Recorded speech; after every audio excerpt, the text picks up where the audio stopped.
తర్వాత కానీ ఈ ప్రభుత్వం మీద లేకపోతే జనసేనని ఎక్కువ టార్గెట్ చేసినా లేకపోతే పవన్ కళ్యాణ్ ఎక్కువ టార్గెట్ చేసినా ఆయన్ని రాజకీయంగా ఎదుర్కోవాల్సినటువంటి పరిస్థితి అయితే ఉంది. అంతే తప్ప ఈ విధమైనటువంటి భౌతిక దాడులు కరెక్ట్ కాదు.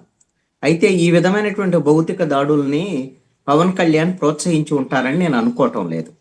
అలాంటి ప్రోత్సహించేటువంటి మనస్తత్వం ఉన్నటువంటి వ్యక్తి కూడా పవన్ కళ్యాణ్ కాదు. ఇప్పుడు అసలు అవసరం కూడా లేదు జనసేన పార్టీకి నేను అనుకుంటున్నా. ఎందుకు అని అంటే ఇప్పుడు ఆల్రెడీ ఎన్నికలు అయిపోయినాయి, గెలిచారు, డిప్యూటీ సీఎంగా ఉన్నాడు పవన్ కళ్యాణ్, ప్రభుత్వం నడుస్తుంది. జగన్మోహన్ రెడ్డి విమర్శిస్తేనే ప్రభుత్వానికి ఏమి ఇబ్బంది లేనప్పుడు ముద్రగడ్డ పద్మనాభరెడ్డి విమర్శించినంత మాత్రాన ఏమైద్ది? ఒకవేళ ఈ మధ్యలో ఉత్తరాలు రాస్తున్నాడు, మీ ప్రభుత్వం సూపర్ 6 ఇంప్లిమెంట్ చేయట్లేదు అది లేదు రాస్తున్నాడు.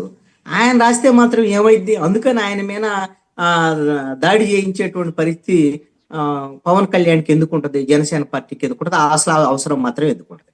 ఒకవేళ ఎన్నికల సమయంలో కానీ చాలా సందర్భాల్లో పవన్ కళ్యాణ్ని పదే పదే తీవ్రమైనటువంటి విమర్శలు చేసి జనసేన పార్టీకి నష్టం కలిగించినటువంటి ముద్రగడ్డ పద్మనాభరెడ్డి మీద కోపంతో ఎవరైనా అదుపు తప్పినటువంటి ఒక జనసేన కార్యకర్త అతను వ్యక్తిగతంగా ఈ విధమైనటువంటి దాడి చేసి ఉంటారేమోనని నేను అనుకుంటున్నా.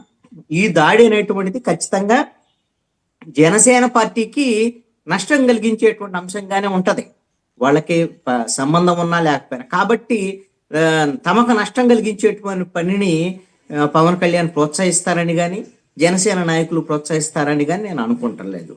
ఇప్పటి వరకు అయితే నేను గమనించినటువంటి దాని ప్రకారం 7 నెలల కాలంలో వైఎస్ఆర్ కాంగ్రెస్ పార్టీ కార్యకర్తల మీద జూన్ 4వ తేదీ అంటే రిజల్ట్ వచ్చినటువంటి సాయంత్రం నుంచే దాడులు మొదలైనవి. అప్పుడు 12వ తేదీన జూన్ 12వ తేదీన ప్రభుత్వం ఏర్పడింది. అంత ముందే కొన్ని దాడులు జరిగాయి. ఈ 7 నెలల కాలంలో కూడా కొన్ని దాడులు కొన్నాళ్ళు జగన్మోహన్ రెడ్డి ఢిల్లీ వెళ్ళిన తర్వాత కొన్ని ఆగినటువంటి పరిస్థితి ఉంది. అయితే తర్వాత జరుగుతున్నటువంటి ఘర్షణలు వ్యవహారం ఇవన్నీ కూడా తెలుగుదేశము జనసేన మధ్య ఘర్షణలే తప్ప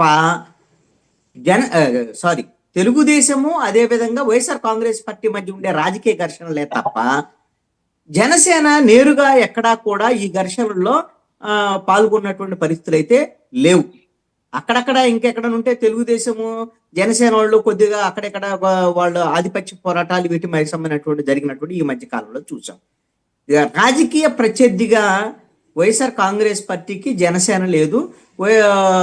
వైఎస్ఆర్ కాంగ్రెస్ పార్టీ కూడా వాళ్ళ అధినాయకుడు కూడా జగన్మోహన్ రెడ్డి కూడా ఎన్నికల తర్వాత పవన్ కళ్యాణ్ ని పూర్తి స్థాయిలో టార్గెట్ చేయొద్దు అని చెప్పినటువంటి సందర్భాలు కూడా ఉన్నాయి. కాబట్టి వీళ్ళ మధ్య ఆ ఘర్షణ వాతావరణం లేదు. ముద్రగడ్డ మీద కూడా ఆ దాడికి పాల్పడేటువంటి అవకాశం జనసేన వైపు నుంచి లేదు, అది అధికారికంగా నేను అనుకుంటున్నాను. ఇక ఇప్పటి వరకు జరిగినటువంటి డిబేట్కి సంబంధించినటువంటి విషయంలో పెద్దిరెడ్డి రామచంద్రారెడ్డికి సంబంధించినటువంటి విషయము, లేకపోతే వాళ్ళందరినీ మేము అరెస్ట్ చేస్తాము, తొందర ఉందండి మీకెందుకు అనేటువంటి దాని మీద అరుణ్ గారు కానీ లేకపోతే రఫీ గారు కానీ మాట్లాడినటువంటి సందర్భం. ఇప్పుడు ఈ రోజున అంటే ఈ రోజు వస్తున్నాయండి. ఈ రోజున వాళ్ళకు అనుకూలమైనటువంటి మీడియానే ప్రభుత్వానికి, ఎందుకంటే వీళ్ళు వైఎస్ఆర్ కాంగ్రెస్ పార్టీకి వ్యతిరేకమైన మీడియా ఏమని రాశారంటే టాస్క్ లేదు, ఫోర్సు లేదు. ఇది రోజుకి ఒక స్టోరీ ఏదో ఒకటి ఈనాడులో కానీ ఆంధ్రజ్యోతిలో కానీ వస్తానే ఉన్నాయి. ఏంటి? ముఖ్యమంత్రి చంద్రబాబు నాయుడు కలెక్టర్ల సదస్సులో ఆదేశించాడు డిసెంబర్లో రెవెన్యూకి సంబంధించిన కుంభకోణాలు, భూముల కుంభకోణాలు వీటి మీద మేము టాస్క్ ఫోర్స్ వేస్తాము అనేటువంటి దాని మీద చర్యలు తీసుకుంటాము. మదనపల్లి ఫైల్స్ వీటి మీద, లేకపోతే విశాఖపట్నం భూములకు సంబంధించినటువంటి వ్యవహారం ఇవన్నిటి మీద మరి ఎందుకు వేయటం లేదు? కారణం ఏంటి అంటే మీకు తొందర ఎందుకంటే మేము వేస్తామని చెప్తున్నారు. వీళ్ళిద్దరూ అధికార అందుకని ఖచ్చితంగా అండి నాకు యాంగ్జైటీ ఉంది, దానికి రీజన్ చెప్తాను. నాకు యాంగ్జైటీ ఉంది, దానికి రీజన్ కూడా చెప్తాను. వీళ్ళిద్దరూ అధికార ప్రతినిధులు, ఓ 2 పార్టీలకు అధికార ప్రతినిధులు. కానీ ప్రభుత్వంలో ఉన్నటువంటి ముఖ్యమంత్రి చంద్రబాబు నాయుడు ఏం చెప్తున్నాడు ఈ కేసుల విషయం?